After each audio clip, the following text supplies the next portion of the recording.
Speaking of which, as we talk about all these, there's a bunch of coaching changes. If you look at it, from Venables finally going to Oklahoma, Riley going out to USC. Yes. We just heard about Mario Cristobal getting the Miami job. We've got Brian Kelly down at LSU, and then Marcus Freeman got promoted to head coach at Notre Dame. Super exciting time. So, Jimmy, out of all of, 5 guys, who do you think is going to get a championship first?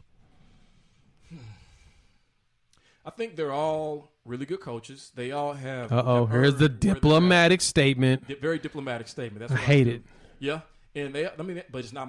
I'm not lying. All of these coaches are really good coaches. All of these coaches have the capabilities of winning the championship. So then I think, okay, what is to me the deciding factor? To me, it's not only recruiting, but it's who's going to have the easiest path. And I think honestly that might be Lincoln Riley and USC with those recruits that he has coming over the next couple of years, and in the Pac-12. I mean, Utah's in the Pac-12. Is that right? Mm-hmm. Okay. So maybe with them and what they're doing in their program, because they've had a really good season, there are fewer teams to fear as opposed to being in the SEC like Brian Kelly, even though I do think he's going to win one. As you talk about 3 coaches, 3 championships. I think Cristobal is going to do good in Miami, and I think Freeman might be the next one in line, maybe after Lincoln Riley, to get his championship.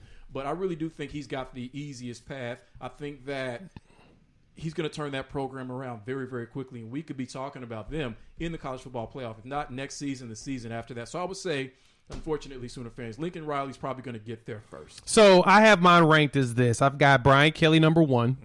I'll explain in a minute. Honestly, I think Venables is B2, Lincoln Riley 3, Cristobal 4, and Freeman 5. And this is the reason why.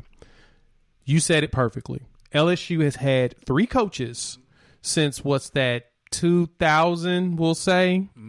I don't have the exact date, but when Nick Saban got there, they've had 3 coaches and they've won 3 championships. So Nick Saban got 1, Les Miles got 1, even though he's supposed to leave for Michigan and he didn't. He got 1, and then of course Ed Orgeron got 1. 2 coaches to me are not very good.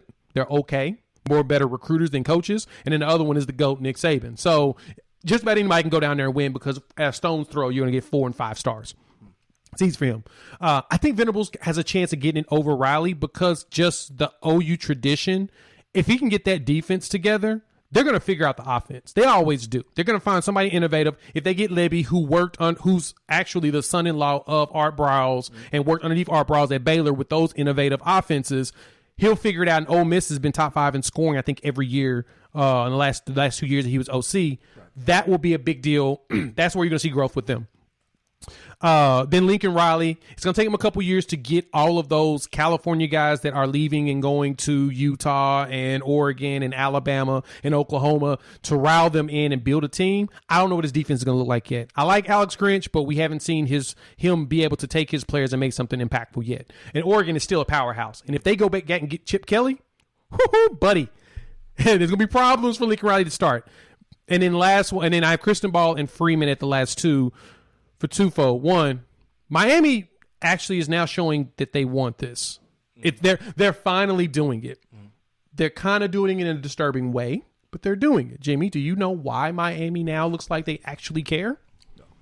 So Miami historically has not put money in the football program. They don't take funds from the school to do things at football. Football has always been on the island. They can only do it themselves. Whatever you make, whatever you kill, you eat. That has been the philosophy at Miami. Miami is, in their eyes, they're a Ivy League school in the South. They're bigger on education and football. They just happen to have talent everywhere and win. Well, we're in a pandemic, right? Mm-hmm. So Miami's U-Health system has made $400 million this year. They're going to take some of that money and put it in football to make the football team better. Right. So they're bankrolling the pandemic. It's a little disturbing to me. You didn't want to put some money into anything before, but he's like, hey, well, this pandemic's been good to us. Let's go ahead and get the football team back going again, because they've never cared about football like that. But then they also got billionaire boosters who have said, hey, if you take some of that money, we'll add more to facilities. We'll make the magic happen. So sure. Good deal. And then the last thing is Marcus Freeman at Notre Dame. Love him. Think he's going to be a fantastic coach. It's hard to get kids admitted into Notre Dame. Mm-hmm. But as long as he's able to turn those 3-star, 2 stars, and 3 stars, those underevaluated players into 5 stars, like Venables did with like Isaiah Simmons at Clemson, he turned him from I think he's like a 2 or 3 star player to a monster in the NFL right now with the Arizona Cardinals. Freeman can do that. He can move up the chain. So I think Cristobal, if the money is still being invested, he may leapfrog Lincoln Riley and even maybe Venables. But I'm highest on Brian Kelly winning the chip first. This question. So with the transfer portal in college football, that's essentially free agency for college football players, right? So then where do you think the most attractive free agency destination would be for a college football student? It's going to be USC probably. And Miami. Miami and USC are going to be the two most attractive places to go. So even if USC, yes, they have to wait for those recruits in 2023 and wait for, some of them to develop, that transfer portal and him being at USC, especially for those offensive players, is going to make up for that. It's going to be a nice cushion as they wait for those 2023 recruits to come in. Yeah, the question is who, because Lincoln Riley's also losing players. He's got players transferring and he's got players decommitting at the same time as he's got players committing and transferring in. So we'll see what the transfer portal looks like. I think Venables and Brian Kelly might win the transfer portal the first year. Especially because Venables can probably get some defensive players that want to play for him and decide that they didn't want to go to Clemson, or they may went to Clemson and said they're going to follow this coach. It's a good chance he can start bringing a lot of this stuff in. I don't see very many OU players leaving to go follow Lincoln Riley USC, so we'll see what happens.